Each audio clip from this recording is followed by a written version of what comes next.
Online sa hotline. Online sa hotline. Joining us this morning is Councilor Renisito Novero, ang committee chair sang Committee on Education sa Council sang Bacolod. Hello, Councilor. Good morning.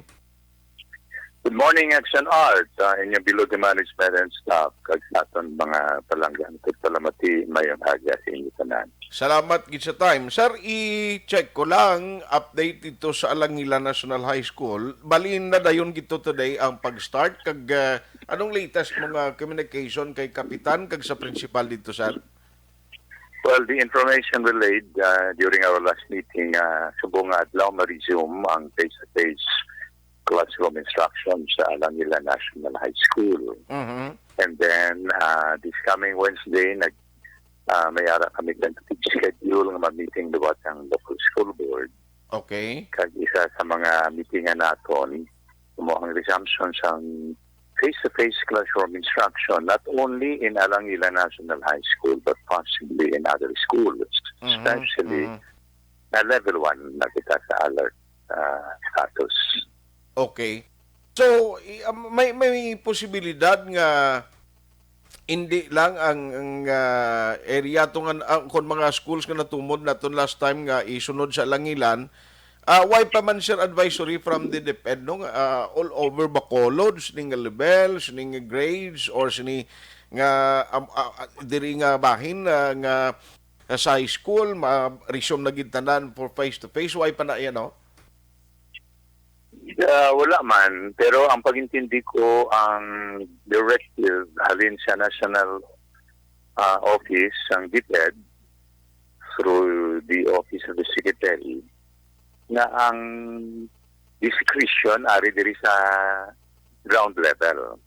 Okay. So, ng pagtanaw sang division, kuno sila evaluation, and in coordination with the barangay officials, kaya atong local official, government official, na pwede naman nang maka-resume sa face-to-face classroom instruction, then ila na i-moon nga recommendation, and then kung magkungkor ang atong local chief executive, maadayon manasa.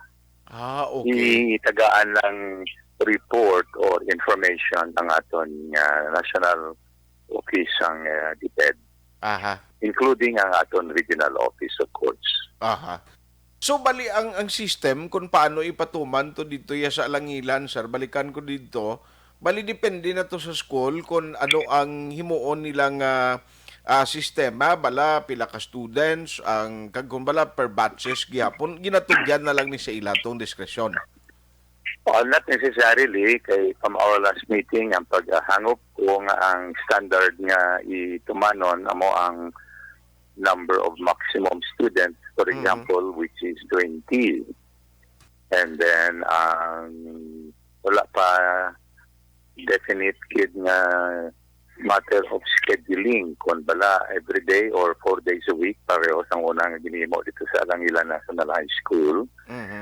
And then, how many days a week and how many hours on a day. Manata. But ang health protocols, dapat i-observe ihapon to the minimum. Okay.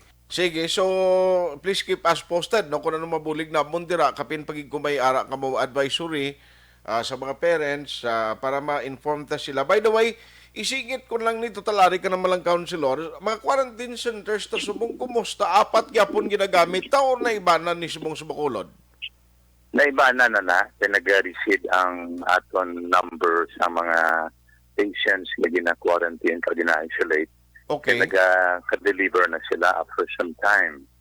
And then, duty ang nagadugang. Okay. Pero ready gihapon ang aton ng mga eskwelahan. So subong ano na lang gina-utilize ta nga mga quarantine center, sir? The same number, the same schools na kinama na ito nagligad are still being ready. Pero ang may-ara lang niya subong, nga ginpamtang, ano nga school ni ang nabilin? Umuna ang Sarapisa na, ang kay Ilhani, ang sa Vidalia, kag I think sa ETCS, di ba lamang?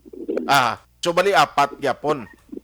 Oo, ready man na sa hindi na nasa puno, hindi na nasa pareho sang nagligad nga damo ang mga gina-isolate naton. I see. Sige. So, ma-update lang kami sa imo sa pila ka mainad daw. Salamat gid Councilor for the time kag halong gid permi.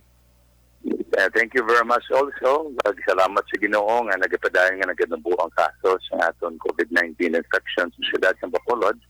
Praying to God nga malapot gid ang aton ideal situation nga zero infection na kita sa Bacolod. May God continue to shield us against COVID-19. Good morning. Thank you so much. Action Hotline.